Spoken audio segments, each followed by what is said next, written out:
What's up guys, it's the Bread Bank, and today I will be going over all the new changes in Call of Duty Modern Warfare Season 5. This video is going to go out a little earlier than what I'm used to, but I just wanted to get it out as soon as I made it. I'm going to go over all the new changes relating to new guns, new maps, Warzone changes, Warzone map changes, new features, and just everything new relating to this season. First, I'm going to cover the Warzone map changes, and coming in with the big one, Stadium opened up.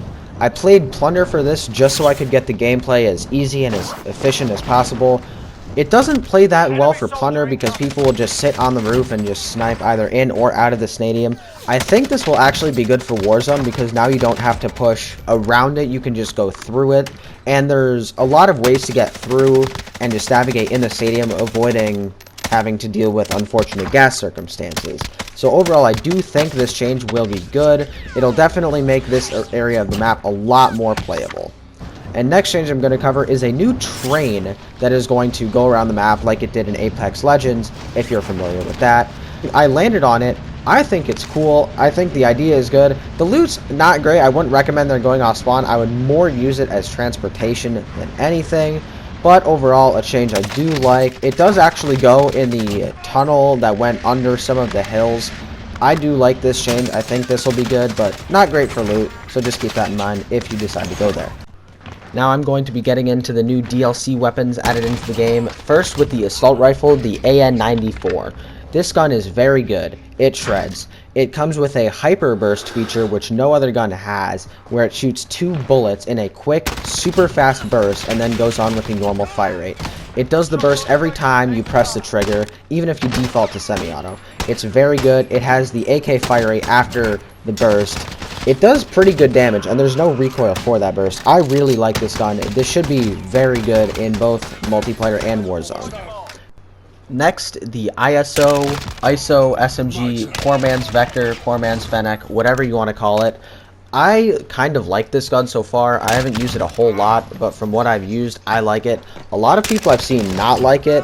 It has noticeable side-to-side recoil, but with attachments, it's controllable.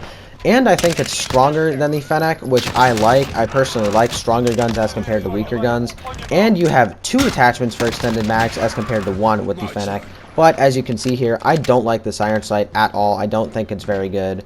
But overall, I still need to use this gun more before I decide if I like it or not.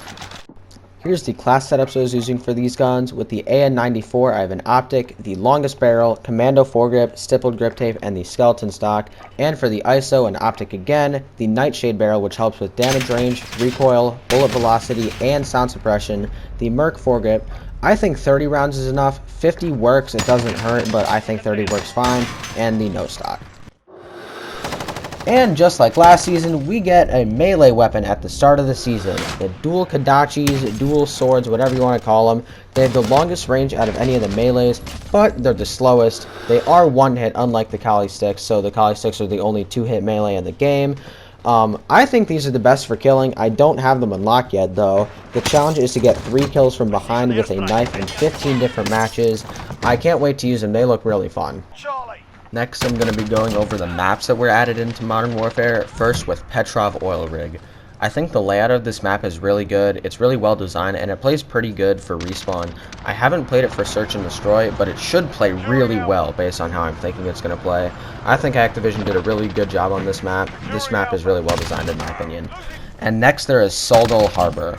I don't like this map. I don't like how there's only 2 ways to cross mid-map. In my opinion, it encourages camping, and there's a lot of areas where people will just sit on high ground. I don't think this map is well designed, even though I have done well on it. I don't think the layout is good, and I think people play that map way too seriously. One more thing I haven't talked about yet, they added weapon inspects into the game. I know a lot of people have been waiting for this. I don't think it's a big deal. I'm just showing it here with some of the better looking guns in the game. Anyways guys, that's going to do it for this video. If you could like and subscribe, I would greatly appreciate it. I'm going to cover the Battle Pass in a different video. This video is just going to cover all the new things, additions, changes, whatever that were added to Modern Warfare and Warzone. Thank you for watching guys.